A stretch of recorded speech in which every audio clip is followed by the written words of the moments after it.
What's up, guys? Neil Orfield here to talk a little Underdog Fantasy. Underdog is your one-stop shop for all your best ball, fantasy, and pick'em prop needs. And if you haven't already signed up for Underdog, we've got a great offer for new users. You can get a 100% first deposit match bonus up to $100 by clicking the link in the description of this video or using promo code Stokastic. While you're coming in, please like the video, subscribe to the channel if you haven't already, and hit that notification button so you can get alerts when our shows go live. In this video, I'm going to be talking about NBA playoff best ball on Underdog. I've done a couple videos on this already. Last week, I actually did a live draft. I was going to do another live draft tonight and had some streaming issues where I couldn't get it working in time. So I ended up just deciding I'm just going to go over a draft that I just did tonight. I did this draft about half an hour ago, and I think it went okay. There were a couple spots where I got sniped. I'll kind of go over it with you one by one. But once again, always looking at the latest NBA playoff odds. I've noticed I've been tracking 538 has been updating this pretty regularly. So I think this is likely my best source right now. Some of the other sources I looked at weren't quite as updated. I've been using this as my odds calculator for different teams, the odds of making the playoffs, and then of course making the finals. So again, what I'm typically doing is trying to find two teams that I think could meet up in the finals. So one Eastern Conference team, one Western Conference team, based on chance of making the finals. So I kind of use this to determine which teams do I want to focus on, taking one from each conference, hoping they meet in the final. So my latest strategy is I'm typically just trying to take exactly 5 from those two teams, and then my other 5 players are just high upside players who I think can really help me get through the first 1 or 2 rounds with big scores there. So that's generally going to be my strategy. Didn't work out perfectly in this draft, which I will go over a little bit. But this is the first place I look is the chances of making finals for each team, and then of course for filling in with those one-offs, looking at the chance of making playoffs just to get an idea of do I want to be taking players from the Hawks? Maybe this is my cutoff line for where I'm willing to risk it.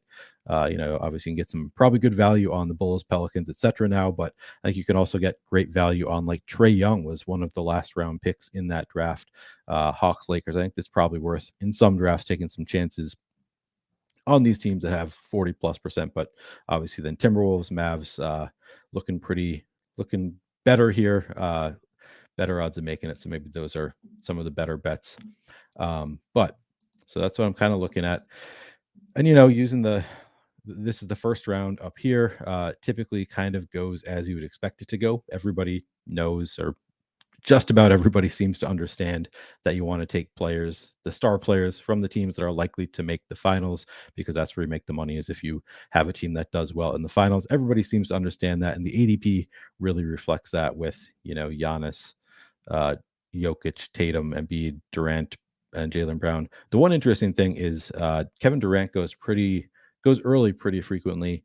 And I get it. So all of these charts seem to have the Suns pretty low on the chances of making the finals, only 8%. That feels a little bit off to me, and I think that's the case for a lot of people. It just seems like they have better odds with Kevin Durant there, assuming that he can, get healthy. So I don't know. It makes sense to me that people are drafting Durant a little bit higher, and Booker, Chris Paul a little bit higher than you might expect based on those odds. But that's kind of an interesting thing. So I took Joel Embiid, fell to me. I like that. It's kind of hard to get good big men in this in general. Of course, if two teams make it to the finals where you don't really need a great big man, then it doesn't really matter. But if Embiid is a perfectly good starting spot for me. And then typically, I did a video where I think I got Embiid first, and then I went back to Harden second, maybe, which is totally fine. Here, I actually had my eyes set on Steph Curry. I was thinking that's kind of an interesting one. The Warriors have a 14% chance of making the finals, according to 538, which, that probably feels about right to me.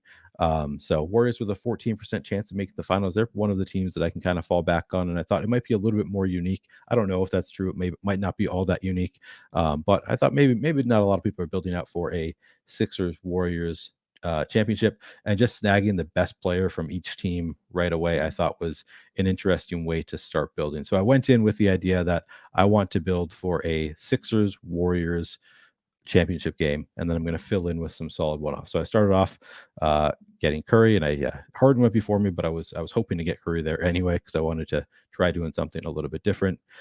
And then coming back around, so then I looked at the ADPs of all of the Warriors and Sixers players. So I'll just put this in here. Oh, that's not working. I looked at the ADPs of all the Warriors uh, and Sixers players, and you can see here, after Embiid and Harden, there are no Sixers players. The ADP isn't until Tyrese Maxey at 35, and then Warriors, it's the same deal. You get, early on, Steph Curry, 10 ADP, and then it's a little bit of a gap to Klay Thompson. So I knew after I drafted Curry, then I could focus on getting another high upside player who can help me in the earlier rounds. And I had also taken a big and a guard. So I thought ideally I'll get a high upside wing who can help me in the first couple rounds. So I went with Kawhi Leonard. Came to me at 16. I thought Kawhi Leonard seems like a good bet here. Clippers 87% chance of making the playoffs. Good enough for me. So I went with Kawhi Leonard as a high upside play. And then it came back around and I still, thought I can probably afford to go one more without taking Klay Thompson with the ADP of 28. So I waited and I went with Paul George. Now I'm thinking I've already got Kawhi Leonard here. That's actually some nice correlation there. If the Clippers end up playing like a 7-game series in the first round, hopefully moving on to the second round, they can pick me up. These two can pick me up a ton of points in that first round to help me move on, even if like the maybe the Sixers dominate, win in 4 games, don't get as many points there. Maybe it'll be nice to have big scores from my Clippers guys if they do go 7 games. So I thought that was kind of an interesting pairing there for correlation purposes. And then with my next pick, I wanted Klay Thompson. He's an ADP of 28. Worked out nicely for me. I got Klay Thompson at draft pick 28. So I took that risk, paid off, was pretty happy with that to end up with Klay Thompson there. So now I've got, and he's a wing, which it's interesting that they have Klay as a wing. I guess can play some shooting guard, but small forward. But now I've got a guard, a wing, and a big from my from the 2 teams that I want to have in the finals, and pretty good starting 3 for me with Embiid, Curry, and Klay Thompson. I think that's about as good as you can do. So at this point, I have to decide if I'm going to take another player from that game or take another one off. And the next highest ADP of these players was Tyrese Maxey, who has an ADP of like 35, 34.6. So I thought, all right, I'll get Maxey on this next pick. Might have to reach just a little bit to get him, but I don't really care. And then I will have 4 players filled in from those 2 teams, pretty strong 4. And of course, Maxey got sniped at 31 here. So I did not have the chance to draft Maxey.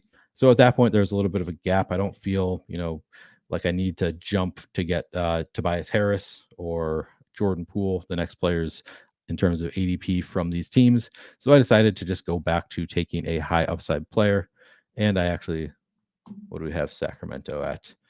Okay, greater than 99% chance of making the playoffs. I actually had not checked that because I was drafting on my phone by the time I was doing this draft, but I'm glad to see that. I would have checked that and would have been happy to see the Kings with a greater than 99% chance. So happy to get, De'Aaron Fox, plenty of upside there. Throw him into that guard mix with Steph.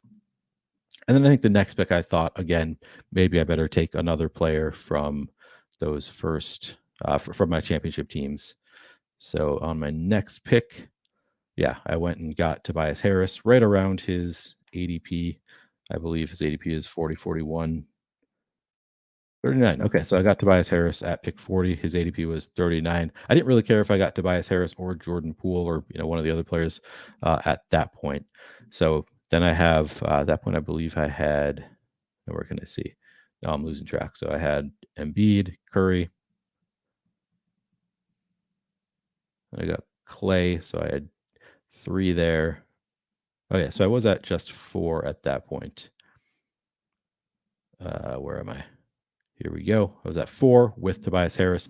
I need just one more player from Philadelphia, Golden State in my final 3 picks. I was also at this point thinking about I was going to draft Westbrook if he came back to me because I had these 2 already, George and Leonard. I thought I could build in a second game. Like I don't always try to do that. I'm typically trying to focus on 2 games, but if it works out ADP wise, I thought it wouldn't hurt then to have also the Philadelphia Clippers. So I was going to take Westbrook there if he came back to me. I think I probably should have taken Westbrook here and then just taken 2 more picks later from these ones.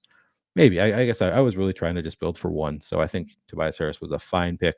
I also think Westbrook could have been an interesting play to try and get that secondary game stack potential in the finals with Philadelphia and the Clippers, but didn't work out. Got Westbrook was taken. So I went with another one off here, and I knew I just needed one of those final picks in my final 2 picks at that point. One more player from Golden State, Philadelphia. So came back around and I took Jordan Poole to round it out. And then my final pick is where I think I could have done better. So I'm fairly happy. Like the draft didn't go exactly perfectly for me. Plenty of places that I think, you know, some players went ahead ADP. But I thought overall, I'm still building okay. I've got 5 players from the Golden State Philadelphia game in the finals. I've got some nice one offs. And then I think my final pick is my biggest regret here. So I took Andrew Wiggins, another player from that game, but I believe where was Trey Young even taken here?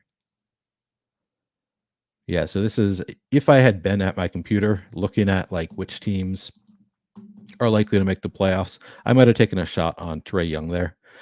With the 43% chance of making the playoffs. I think that's probably more valuable getting if I get Trey Young in the first round than having Andrew Wiggins in that final round. Maybe not because I do also have, Wiggins kind of a value because he's been out for so long.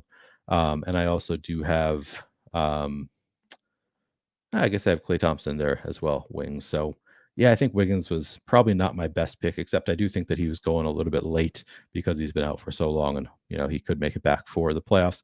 But I think I could have gone with like a Trey Young. I don't think Trey Young got drafted at all in this draft, if I am reading this correctly. And I think that might have been a high upside play. I think I could have found some other high upside play from one of these other teams kind of down in this range to give me a shot to really put up a big score in round 1, hopefully round 2, help me get to the finals with Philadelphia and Golden State. So I have a little bit of regret with that pick, but in general, I'm okay with this draft. I got 6 players from the 2 teams I have. Was hoping to draft for to be in the finals, and then I got 4 one-offs as well. Not really even one-offs. I got a couple. I got a pairing over here. So kind of an interesting draft. But that's kind of the way these drafts go. That's why you got to do a bunch of them because you don't always get it to go exactly the way you want it to every time. Overall, I think this is a fine team. I think it's got some star players. It's got 2 good teams that could make the finals. So I don't mind that team. I think that it is an acceptable team to have in this best ball finals, and I don't think it's going to be particularly chalky that type of stack. But I guess we will have to wait and see. Anyway, that is my latest draft. That kind of going over my approach for how I'm trying to take down this tournament. This is, of course, that's the $10 buy-in tournament, the dance, which is for the NBA playoff best ball.